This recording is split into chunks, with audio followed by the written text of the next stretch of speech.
자, 계속해서 우리 유명한 업계에서 유명하다고 그러셨어요. 업계를 무시하시는데 우리 업계 이거 시장 큰 시장입니다. 무시한 적 없습니다. 무시한 적 없습니다. 네. 무시한 적 없습니다. 오해하지 마십시오. 자, 연예 칼럼니스트 최미정 씨의 얘기입니다. 다만 이분은 기회가 없을 뿐입니다. 예.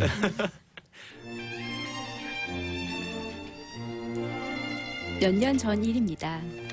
당시에 만나던 남자친구는 제가 일이 끝나는 시간에 맞춰서 매일같이 회사 입구에 저를 데리러 와 있었습니다.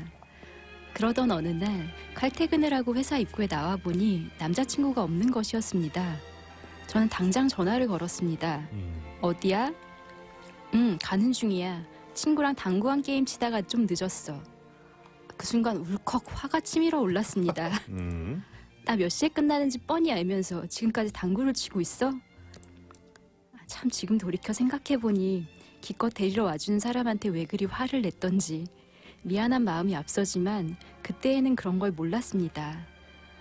그냥 좋아하면 당연히 저를 데리러 오는 것이 굉장히 의무 같다라고 생각을 하고 있었던 것이죠. 그렇게 연애를 하면서 마냥 좋을 줄만 알았던 일들이 자꾸 부딪히는 일들이 생겼습니다. 그리고 저는 이런 부딪히는 일들이 전부 남자친구 탓이란 생각을 했습니다.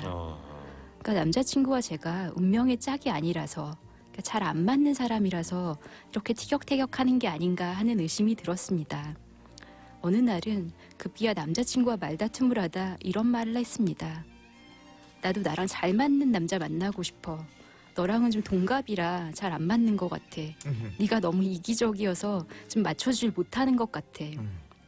그러자 평상시에 늘 맞춰주던 남자친구가 그날은 입가에 석소를 띠며 이렇게 말하더군요. 아 그래? 네가 그럼 이해심 많은 오빠 만나면 다 잘 될 것 같아? 그때는 잘 될 것 같았습니다.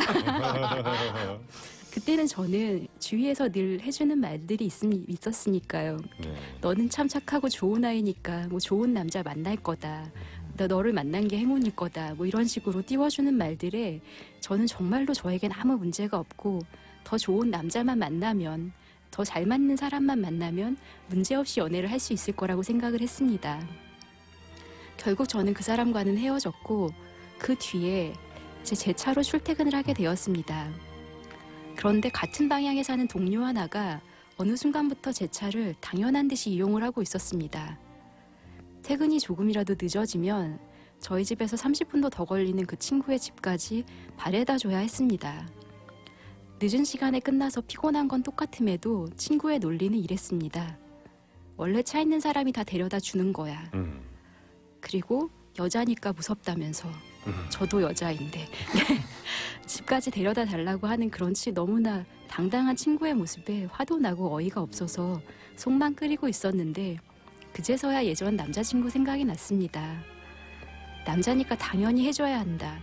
그렇게 안 해주는 건 네가 모자르고 문제가 있는 거다. 고마운 줄도 모르고 늘 그렇게 말해왔던 제 자신이 너무 부끄러웠습니다.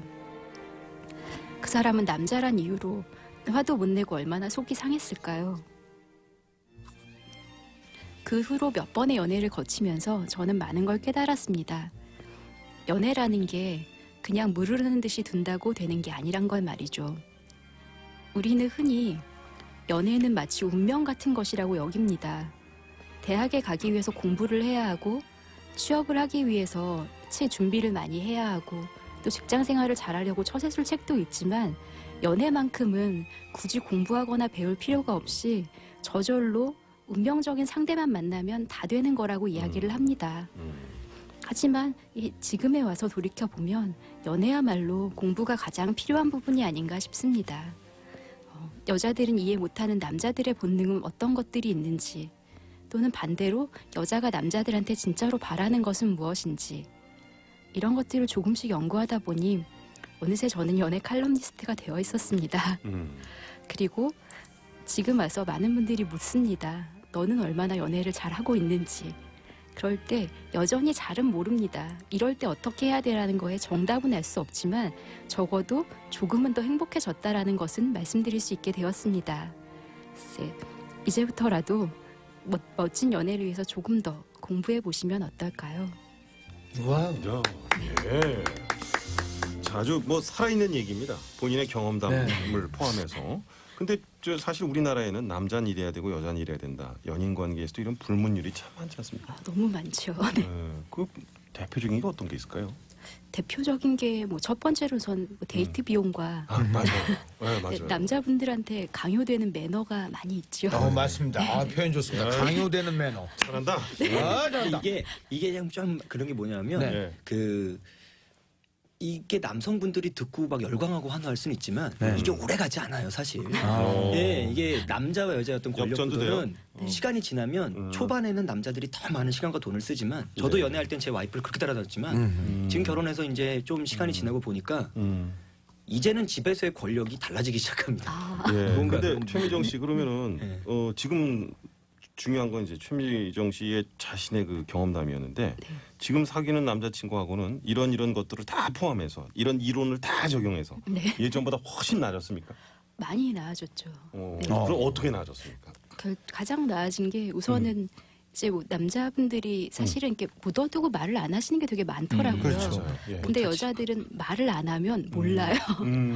그래서 말을 안 하면 저한테 관심이 없거나 그러니까 진짜 마음이 없으니까 말을 안 한다고 여겨서 제가 바가지를 많이 긁었어요. 그렇구나. 그러니까 네가 지금 그렇게 말을 안 하는 건 나한테 관심이 없으니까 모르는 거 아니야? 또는 뭐 신경이 없는 거잖아. 뭐 이러면서 막 화를 냈는데 알고 보니까 남자분들은 이렇게 남자니까 그 어떤 쪼잔한 얘기들을 너무 이렇게 소소하게 풀어가는 걸 약간 그게 좀 껄끄럽다 그러시더라고요. 그렇죠. 예, 속으로 예, 진짜 네. 약간이 생각하고 있죠. 그리고 예. 막 그거를 여자처럼 매번 딱 바로바로 감정을 막 이렇게 훅훅 뭐 지금 나 기분 나빴어 이런 거 말하는 것도 좀 힘들어 하신다고 그러더라고요. 그래서 제 뭐 힘 들어요 사실은 그런 게 힘든데 중요한 건 이제 뭐 여자는 예쁘게 꾸며야 되고 남자는 씩씩해야 되고 멋있어야 되고 뭐 여자 또 집에 일찍 들어야 되고 이런 게 있잖아요. 네. 그런 거를 우리 저 칼럼에서도 최미정 씨 얘기하십니까? 아, 네. 과감히 깨라고 얘기합니까? 아니면 그냥 가라고 얘기합니까? 가감히 깨라고 말씀을 드립니다.